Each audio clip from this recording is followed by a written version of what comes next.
तो आइए सबसे पहले बात करते हैं पंजाब की। पंजाब में 13 सीटें हैं और उत्तर प्रदेश में फिर 13 सीटें हैं जिस पर मतदान होना है। पश्चिम बंगाल की 9 सीटों पर मतदान होना है। उसके बाद फिर बिहार की 8 सीटों पर मतदान होना है। उड़ीसा की 6 सीटों पर मतदान होना है। हिमाचल प्रदेश की 4 सीटों पर, झारखंड की 3, चंडीगढ़ की 1 सीट पर मतदान होना है। ये वो तमाम सीटें हैं जहां पर मतदान होना है। अब स्थिति क्या क्या बनकर निकल कर आ रही है। 2019 के परिणाम अगर आप देखें तो इन 57 सीटों में से एनडीए के पास 32 सीटें थीं, यूपीए के पास 9 सीटें थीं, अन्य के खाते में 16 सीटें गई थीं। सबसे पहले अब एनालाइज करना पड़ेगा और हम आपके लिए प्रस्तुत करना चाहते हैं पंजाब की बात। तो पंजाब में क्या निकल कर आया। पंजाब में शनिवार को मतदान होना है 13 सीटों पर। अगर 13 सीटें जो है वो अभी आपके सामने हम प्रस्तुत कर रहे हैं, जिसमें सभी 13 सीटें अमृतसर से लेकर पटियाला, फतेहगढ़ साहब, गुरदासपुर, होशियारपुर होते होते फिरोजपुर, यानी कि सभी सीटों पर मतदान होना है। 13 सीटों में जो भारतीय जनता पार्टी का वोट शेयर 2019 में था वो 9.63% था। 2 सीटें भारतीय जनता पार्टी को मिली थी।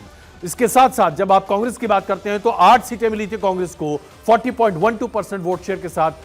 शिरोमणि अकाली दल के पास 2 सीटें थी 27.45% के साथ।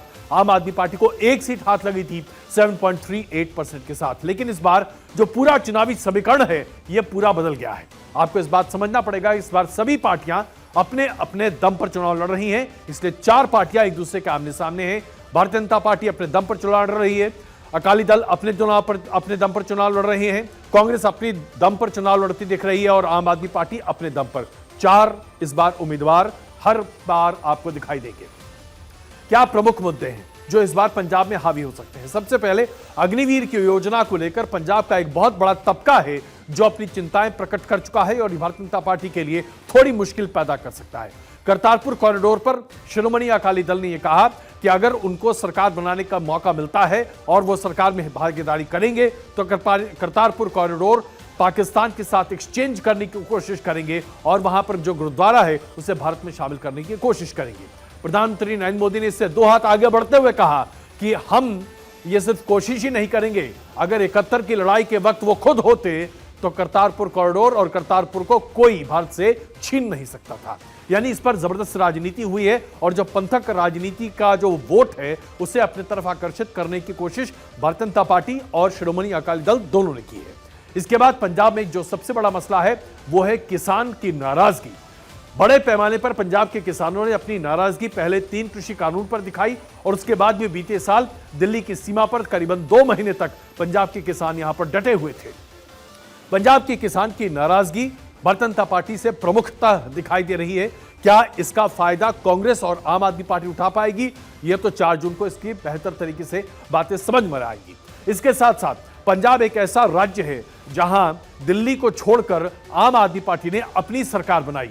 इस बार चुनौती आम आदमी पार्टी के सामने अपने वर्चस्व को बनाए रखने की है। 1 सीट जहां उन्होंने 2019 में जीती थी, इसे बढ़ाकर कम से कम 8 या 10 करने की योजना आम आदमी पार्टी की है। वो 13 का दावा कर रहे हैं। तो पंजाब में भारतीय जनता पार्टी के लिए सबसे कठिन इम्तिहान इसलिए है क्योंकि 28 साल के गठबंधन के बाद, सबसे पुराने सहयोगी को छोड़ने के बाद, शिरोमणि अकाली दल को छोड़ने के बाद भारतीय जनता पार्टी इस बार अपने दम पर चुनाव लड़ रही है। और सबसे बड़ी बात यह है कि उसके मुकाबले में आम आदमी पार्टी, कांग्रेस और शिरोमणि अकाली दल भी है।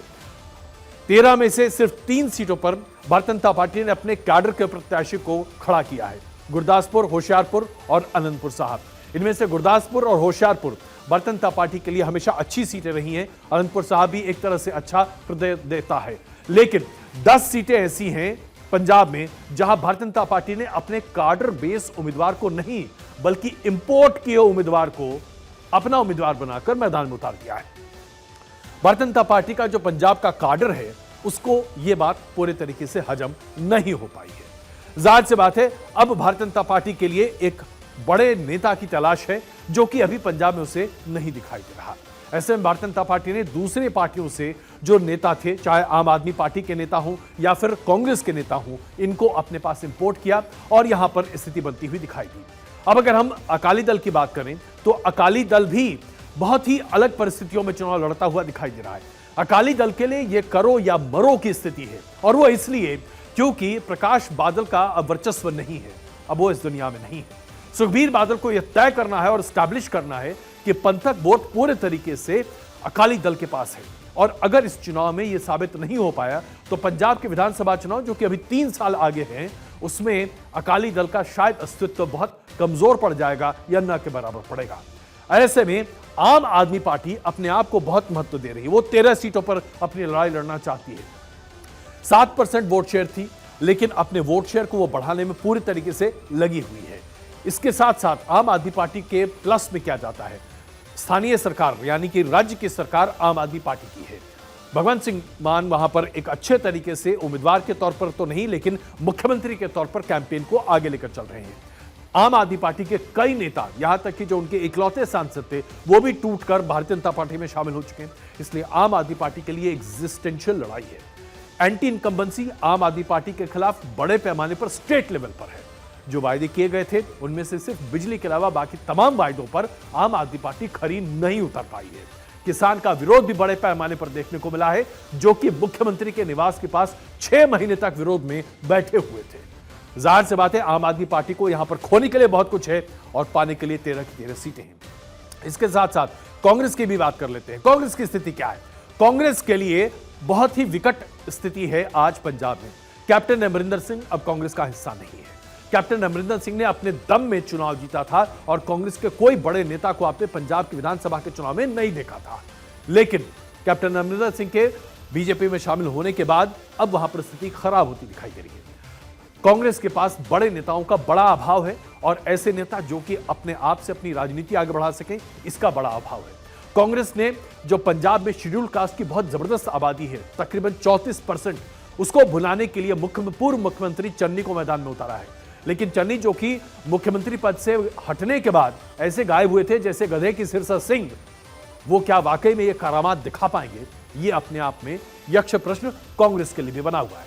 यानी कुल मिलाकर देखा जाए तो पंजाब की लड़ाई कांटे का मुकाबला है। किस तरफ जाएगी ये कहना मुश्किल है। हां, ये जरूर कहा जा सकता है कि अभी जो कागज पर दिख रहा है उसके आधार पर इंडिया अगर बनता है गठबंधन, तो उसके लिए पंजाब फायदेमंद हो सकता है। लेकिन भारतीय जनता पार्टी को कम आंकना या कमतर आंकना अपने आप में मुनासिब नहीं होगा। आइए इसके साथ ही आगे चंडीगढ़ की भी बात कर लेते हैं। चंडीगढ़ में एक सीट है और चंडीगढ़ में भारतीय जनता पार्टी ने इस सीट को 2019 में जीता 50.64% वोट शेयर के साथ। कांग्रेस ने यहां पर जीत हासिल नहीं की, लेकिन कांग्रेस को 40.35% वोट शेयर मिला। आम आदमी पार्टी को 3.82% वोट शेयर मिला। अब यहां पर स्थिति क्या बन रही है? चंडीगढ़ एक बहुत ही लिटरेट, समझदार और उसके साथ साथ कुशल प्रशासक इलाका है। यहां पर भारतीय जनता पार्टी ने अभी स्थानीय निकाय चुनाव में भी काफी सफलता पाई। हालांकि उसको लेकर एक बड़ा विवाद खड़ा हुआ था जिसमें आम आदमी पार्टी ने भारतीय जनता पार्टी को पछाड़ा। लेकिन क्या चंडीगढ़ में आम आदमी पार्टी अपने वर्चस्व को बनाए रखेगी? यहां पर कांग्रेस ने मनीष तिवारी को उम्मीदवार के तौर पर उतारा है। मनीष तिवारी ने चंडीगढ़ से एक बार भी चुनाव नहीं लड़ा है और याद कीजिए वो कांग्रेस के वो 24 गुट के समर्थक रहे हैं जो कि कांग्रेस के साथ हमेशा खड़े नहीं दिखाई देते रहे। उनके प्रचार के लिए भी बहुत बड़े कांग्रेस के नेता वहां पर नहीं पहुंचे हैं। यहां तक कि पंजाब के प्रदेश अध्यक्ष भी उनके प्रचार के लिए मुश्किल से एक दिन के लिए आए हैं। जाहिर सी बात है, चंडीगढ़ में इस बार का चुनाव कहां और कैसे बैठेगा, इसके लिए मुझे बहुत ज्यादा कुछ कहने की आवश्यकता नहीं।